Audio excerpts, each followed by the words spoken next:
Mungkin sebagian dari kita sudah mengenal apa itu akta. Namun bagi yang belum mengetahuinya apa yang dimaksud dengan akta itu, di sini saya akan sedikit mengulas mengenai akta dan apa sih fungsi dari akta itu sendiri. Simak terus videonya hingga akhir ya.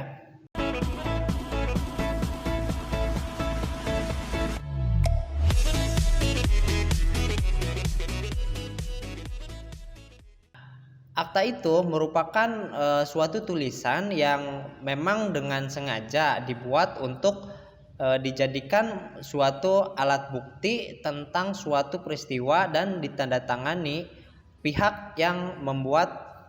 Sedangkan akta yang biasa dibuat oleh notaris itu merupakan dokumen resmi yang dikeluarkan atau dibuat oleh seorang notaris yang mempunyai kekuatan pembuktian mutlak dan mengikat.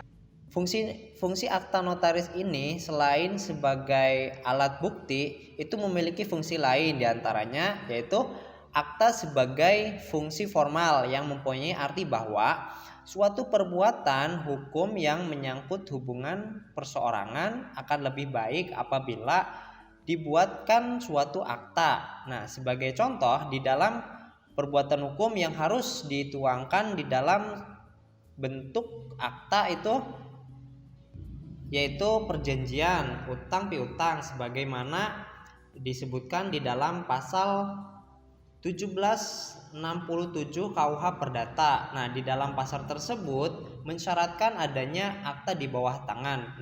Akta di bawah tangan ini merupakan akta yang sengaja dibuat untuk pembuktian oleh para pihak tanpa bantuan dari seorang pejabat.